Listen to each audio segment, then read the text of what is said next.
유형자산부터 해보죠. 지금 모회사에 건물이 200 있죠. 자, 건물을 이제 팔 건데 현금 300을 받고 이렇게 팔아서 들어온다.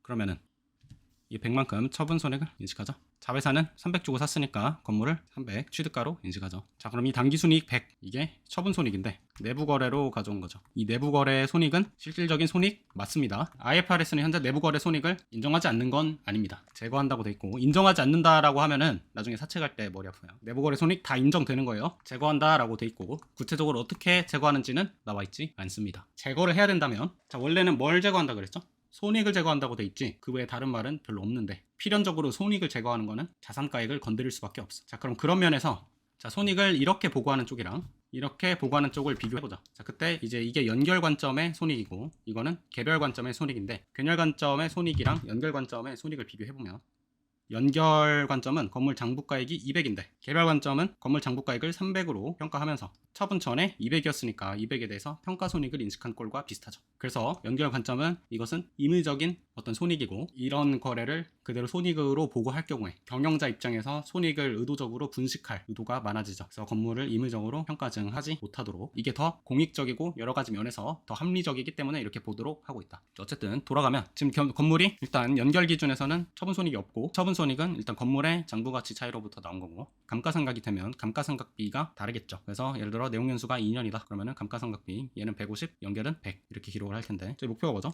방금 한 거는 지금 연결 실체 입장에서 실시간으로 거래를 분계를 쳐 넣은 건데, 그렇게 하기 싫다는 거죠. 저희가 원하는 건 이것만 보고 얘를 만들 수 있도록 하는 거. 이 상태로 연결을 한다. 그럼 이렇게 될 거고, 이렇게 정리해가지고 비지배 지문으로 바꿔주면 당기손익은 손실이 마이너스 100, 그리고 감가상각비에서 나온 거, 그 다음에 처분이익이 100 이렇게 해서 마이너스 50으로 보고가 되고, 그리고 그 손익은 각각 모회사에서는 처분손익 100, 자회사에서 인식한 감가상각비 마이너스 150으로부터 나온 거다. 그러면은 손익계산서 항목만 먼저 보자. 자, 이 손익계산서를 이렇게 만들어줘야 된다. 이 상황에서 알 수 있는 거는 처분손익 다 부인해줘야 되고, 그 다음에 감가상각비도 50의 조정이 필요하죠. 자, 그 다음에 두 번째, 이 조정뿐만이 아니라 아래 이 금액이 모회사에서 얼마 또는 자회사에서 얼마 조정돼야 하는지를 알아야 한다. 지금 손익계산서 비교만 해서는 이게 어디로 가는지 몰라요. 그걸 알려면 이제 이 거래가 손익을 어떻게 영향을 미치는지 알아야 되는데, 이쪽이 연결 실체 관점이다. 얘는 개별 실체 입장 대신 단순합한 거. 이 실체라는 단어가 마음에 안 들긴 해. 실체 마치 뭔가 더 본질적인 것 같은 느낌인데, 이건 영어로 그냥 entity라는 뜻이고, entity는 뭐 그런 의미를 담은 게 아니라 그냥 연결이라는 어떤 하나의 단체, 이 정도를 의미하는 거다. 어쨌든 이 상황에서 내부 거래가 있으면 개별 실체 단순합은 평가손익을 인식하고, 이후에 감가상각비 하면 이제 150이 상각이 되면서 개별 실체는 마이너스 150, 연결 실체는 마이너스 100, 그리고 X2년도도 마찬가지로. 자, 이 상황에서 손익의 개를 한번 내보면 둘 다 마이너스 200이죠. 이렇게 더한 거나 이렇게 더한 거나 같죠? 자, 왜 결과가 똑같냐? 동일한 자산가액에서 출발했기 때문에, 이렇게 둘 다 200에서 출발했기 때문에 결국 이 자산이 처분될 때 이 자산으로부터 발생하는 거는 이만큼의 비용이 나올 거고, 얘도 200이었으니까 200이 사라지면 200만큼의 비용이 나오기 때문에 같은 자산가액에서 출발하면 손익이 같다. 이게 유보의 본질적인 개념이죠. 그래서 자산 차이만 조정하면 손익이 나온다. 자산가액 차이가 최초의 연결 직후에 100이 있었는데 얘가 감가상각이 다 끝나면 소멸이 됐죠. 발생한 손익이. 얘는 모두 자산부채 변화액 차이에서 발생한다. 그리고 알 수 있는 거, 자, 처분 손익을 부인해 주는 거, 얘는 지금 당장 X1년 기준으로는 손익을 다르게 만들지만 이거는 일시적인 차이고, 결국 이 자산으로 발생한 모든 손익 차이는 마이너스 200으로 같아지기 때문에 내부 거래 손익을 부인하는 건 영구적인 차이가 아니라 이렇게 일시적인 차이만을 발생시킨다. 자, 이런 면에서 유보와 완전히 동일한 개념이죠. 개별 실체에서 처분 손익 100을 인식했다는 건 자산을 평가증했다는 거고, 그것을 손금산입 마이너스 유보해주고, 이후에 감가상각비에 비례해서 입금산입 50을 해주는 거랑 비슷한 모양새다. 자, 그럼 이게 어떤 의미냐, 이 유보를 어떻게 해석해야 되냐를 보면은, 모회사가 건물을 장부가가 200짜리를 더 비싸게 팔았죠. 그죠? 이걸 처분 손익의 형태로 인식했는데, 자, 모회사가 처분 손익을 인식한 것만큼 자회사는 감가상각비를 더 인식해야 된다. 자, 만약에 모회사가 자기 장부가 그대로 팔았으면 모회사에 있을 때나 자회사에 있을 때나 감가상각비가 똑같겠죠. 근데 장부가를 위로 쳐서 올렸기 때문에 장부가가 올라간 만큼 자회사 입장에서 상각해야 될 자산의 크기가 커진 거죠. 자, 그래서 이 처분이익 150의 의미는 장부가를 기준으로 모회사가 자회사로부터 이익을 공여받았다. 자, 그러면은 연결 조정을 할 때 이걸 어떻게 조정하는 방법도 있죠. 이거 감가상각비 자회사는 몇 년도에 걸쳐서 이연시켜서 인식하자. 그죠? 아니, 야, 그렇게 하지 마. 이거 이연하지 말고 얘는 단기로 당겨. 모회사가 이익 100 가져간 거에서 나온 거니까 모회사에서 공여이익이라는 항목으로 100 인식하고, 자회사는 공여손실이라는 항목으로 마이너스 100 처분손실 인식해. 나중에 감가상각비 인식해. 그러면은 얘는 부인해. 왜냐면 손실이 이미 반영돼 있으니까. 이것도 하나의 대체적인 회계처리 방식이죠. 근데 어쨌든 지금은 그렇게 하고 있지 않다. 자, 그럼 지금 어쨌든 인정되고 있는 방식, 지금 실무에서 쓰는 방식을 살펴보면, 첫 번째, 자, 이게 개별 실체고 우리는 이걸로부터 여기서 이 유보의 개념을 이용해서 모회사 입장의 손익과 건물의 장부가액을 바로 찾을 수 있다. 자, 이게 현재 IFRS에서 원하고 있는 또는 IFRS를 해석한 실무진들이 사용하고 있는 방식인데, 자, 이 조정의 효과를 보면 첫 번째, 손익을 부정하는 게 아니다. 이 처분 손익을 뒤로 이연시킨다. 그리고 두 번째, 계정 과목 이름이 다르다. 부인했던 손익100은 처분 손익이었지만 이후에 이연돼서 손익계산서상에 나타나는 이 50은 처분 손익이 아니라 감가상각비가 더 적게 인식되는 형태로 인식이 되죠. 그래서 시기를 이연시키는데 그 계정 과목이 다르다. 자, 그 다음에 더 놀랍다기보다 또 이해하는 괜찮은 방식인데, 자, 모회사가 가져간 이익패, 이 처분 손익이지. 이 처분 손익 지금 당장 인식하지 말고 100의 대가가 자회사의 추가적인 감가상각비로 인한 것이기 때문에 자회사가 그 감가상각비를 인식하는 것에 비례해서 인식해라. 이게 수익이고 이게 비용이다. 그러면 이 방식을 쓰면 이연손익이 수익비용 대응 원칙에 따라서 이루어진다. 자, 어쨌든 그러면은 사실 이렇게까지 처분손익에 대해서 알았지만 아직도 모회사에서 조정해야 되는지 자회사에서 조정해야 되는지는 몰라. 자, 한 가지 알 수 있는 건 최초에 부인된 이 손익패, 예를 들어서 얘를 모회사에서 하고 얘를 자회사에서 하면 안 되죠. 이건 안 돼요. 왜냐하면 손익을 이연시키는 거다. 자, 이 모회사 이익팩은 아까 말씀드렸듯이 실제로 모회사가 가져간 이익이야. 그것을 부인했으니까 이후에 걔를 다시 인식을 해준다고 해도 부인했던 모회사 측에서 올려줘야지, 모회사 이익은 부인하고 보고를 자회사 이익인 것처럼 하면은 말 그대로 경제적 실질에서 어긋난다. 이 손익을 이연시키느냐 이연시키지 않느냐, 이건 관점의 차이인데, 모회사에서 부인된 손익을 자회사에서 인식시킨다, 이거는 관점의 차이가 아니라 이건 틀린 거다. 자, 이 손익을 자회사가 부담한다. 그럼 마찬가지로 후에 인식할 때도 자회사에서 부담해야 돼. 자, 지금 머릿속에 아니 모회사가 인식한 거니까 모회사 쪽에서 부인해야 되는 거 아닌가? 이런 생각이 당연하게 들 수 있는데, 자, 그럼 반대로 생각해보죠. 이 감가상각비는 누가 인식한 거죠? 근데 왜 이거 모회사에서 조정하죠? 만약에 손익이 발생된 회사에서 조정한다라는 개념으로 가면은 그건 처분 손익만 생각한 거지, 후에 그 손익이 처분되는 손익 계정 과목은 생각하지 않은 거야. 자, 그래서 이 감가상각비는 분명히 자회사가 인식한 건데 조정은 모회사에서 하는 거야. 현재 규정은 어쨌든 최초에 부인되는 그 손익이 발생된 회사 측에서 조정한다는 거는 사실 그건 당연한 건 아니야. 그래서 그거를 어디서 조정할지에 대해서는 그 손익이 어디서 발생했냐라는 단순한 문제보다는 조금 더 원래 복잡한 논의가 필요한 항목입니다. 자, 근데 어쨌든 지금 기준으로는 방금 내가 설명한 논리대로 최초의 처분 손익을 인식한 측에서 부담을 하도록 하고 있다. 자, 근데 여러 가지 논거를 한번 보죠. 첫 번째, 자, 처분 손익 인식한 쪽에서 한다. 이게 지금 현재 논리죠.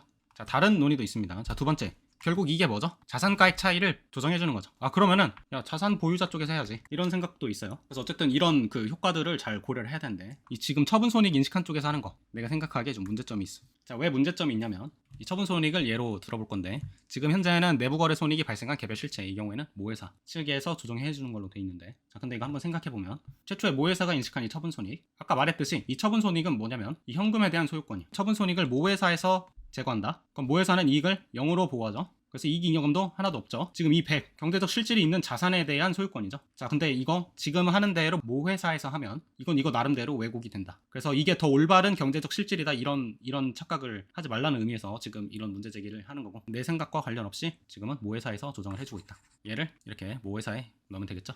그리고 얘가 전부 건물의 장부가치 차이에서 발생한 건데, 자, 이것도 착각하면 안 되는 게 이 건물 자회사에 있습니다. 이거 모회사 건물이 아니에요. 그래서 그러면은 이제 다 반영하면 감가상각비 50 조정되고 처분 손익은 마이너스 100이 조정되고 합계 50의 당기 순이익이 조정이 되는데, 그거 중에 이 50의 조정은 모회사 측에만 있었다는 거 반영해주면 이제 모회사 손익이 마이너스 50이 되고 자회사 손익은 0이 되고, 그래서 자회사 손익은 150, 얘는 50. 그럼 이거 이제 이익잉여금하고 비지배 지분으로 나눠주면 이렇게 150은 90하고 60, 50은 이익잉여금으로 이렇게 하고 재무제표에 이렇게 반영하면 되겠죠. 됐나요? 자, 그래서 지금 중요한 거, 자, 손익의 조정은 그 손익의 계정 과목이 어디에서 발생했는지랑은 무관하다. 됐나요? 이 감가상각비 자회사에서 발생한 거지만 모회사 손익에서 조정합니다. 그래서 이 두 개를 분리시키는 게 연결을 이해하는데 굉장히 핵심적인 사항 중 하나예요. 이 계정 과목이 어떤 회사에서 보고됐는지랑 실제로 그 손익의 부담을 자본 쪽에서 누가 부담하는지는 별개의 문제입니다. 왜 이런 착각이 생기냐면 모회사 손익계산서를 따로 생각하고 자회사 손익계산서를 따로 생각해. 그리고 모회사에 있는 처분 손익을 따로 생각하고 자회사에 있는 DEP를 따로 생각하는데, 마치 여기서 조정이 되는 것처럼 착각을 한단 말이야. 여기서 처분 손익을 빼주고 여기서 감가상각비를 빼준다. 이게 아니라 개별 합산 기준으로 하기 때문에 여기서 조정된 건 어떤 회사에서 발생한 계정 과목인지랑은 무관하고 이거랑 이걸 판단하는 건 별개라는 거. 자, 그러면은